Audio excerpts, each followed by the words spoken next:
Welcome to the 8th episode of Serial Killers of the World, where we delve into the dark histories of the world's most notorious crimes. Today, we jump into the story of Pedro Rodrigues Filho, known to the world as Pedrinho Matador, or Little Pedro the Killer, a man whose name strikes terror across Brazil, and whose lethal history inspired one of the most popular fictional vigilantes in television history, Dexter. In the mid-20th century, the rural communities of Brazil were quiet, family-focused, and deeply religious. But underneath this simple lifestyle lay a culture of extreme domestic violence and lawlessness. From this environment emerged a child born marked for violence. Pedro Rodrigues Filho was a killer who lived by a chilling code.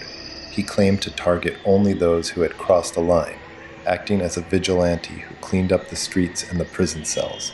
We will walk down this dark corridor of history together, examining the pieces of evidence that were gathered from the cold crime scenes, tracing the exact footsteps of the investigators who chased a predator of predators, and asking what psychological forces drive a man to step from the light of society into the deepest dark.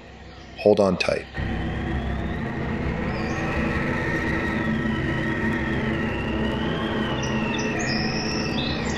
Imagine this. Listen carefully, because once you hear this story, you will realize that some monsters are born from the violence of others. Imagine a baby born in 1954 in Minas Gerais, Brazil, with a fractured skull. Before he was even born, his father kicked his mother's pregnant belly during a brutal fight, marking the child with physical and psychological trauma. Growing up, Pedro was surrounded by violence.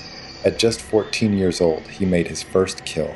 His father had been fired from his job as a school watchman by the vice mayor, accused of stealing school lunches.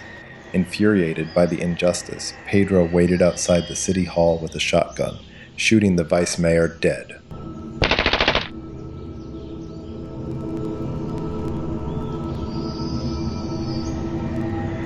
Shortly after, he tracked down and killed the actual school guard who had stolen the food to clear his family's name. Pedro was forced to flee, hiding in the outskirts of Sao Paulo. There, he fell in love with a woman named Maria. But the brief peace was shattered when a local gang leader murdered her. Pedro responded with absolute, calculated fury. He infiltrated the gang, killing several members and executing the leader to avenge his lost love.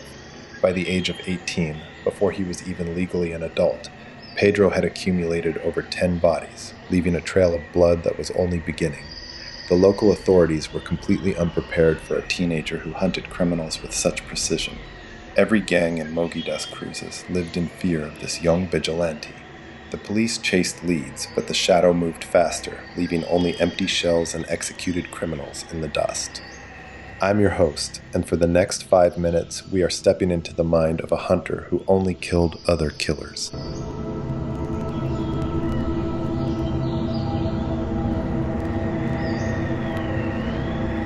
The killer of killers. Pedro was finally arrested in May 1973, but his arrest did not stop the violence, it only moved it behind bars. In the police cruiser on the way to the prison, Pedro was locked in the back seat with another prisoner, a convicted rapist. By the time the vehicle arrived at the jail and the officers opened the back doors, the rapist was dead. Pedro had executed him in the back of the police car.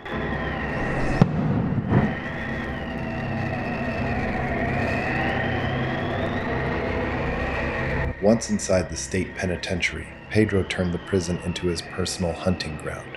He targeted drug dealers, thieves, rapists, and murderers. His most horrific and infamous crime occurred inside those prison walls. Pedro's own father had been sent to the same prison after brutally murdering Pedro's mother with a machete. When Pedro learned his father was in the same facility, he plotted his move. He cornered his father in a cell, stabbed him repeatedly, and in a display of pure animalistic hatred, he carved out a piece of his father's heart and chewed it.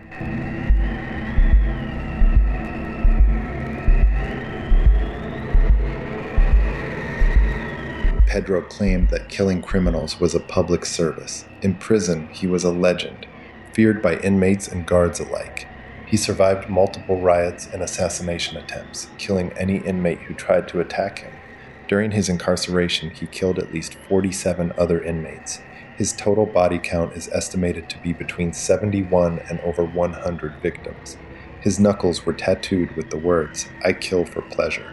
Yet to many in the outside world, he was viewed as a folk hero, a real-life vigilante who did what the corrupt police force could not.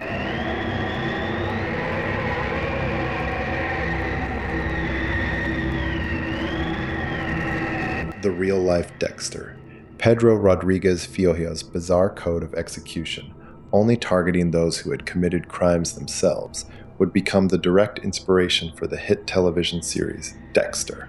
Like the fictional Dexter Morgan, Pedrinho Matador lived by a strict personal rule of justice, acting as a judge, jury, and executioner in a society where the justice system had failed. Under Brazilian law, the maximum prison sentence any person could serve was 30 years.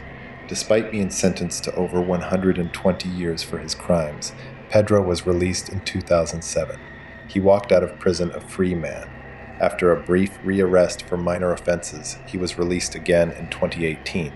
Pedro became an unlikely social media sensation, launching a YouTube channel and TikTok account where he warned young people against joining gangs and analyzed high-profile crimes.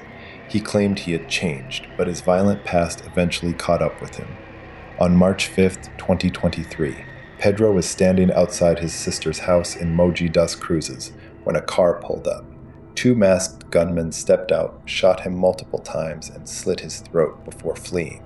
The killer of killers had met the same violent end he had dealt to so many others. His death closed the book on one of the most complex, terrifying, and fascinating criminal lives in history. This has been the 8th episode of Serial Killers of the World. I'm your host. Sleep well, if you can.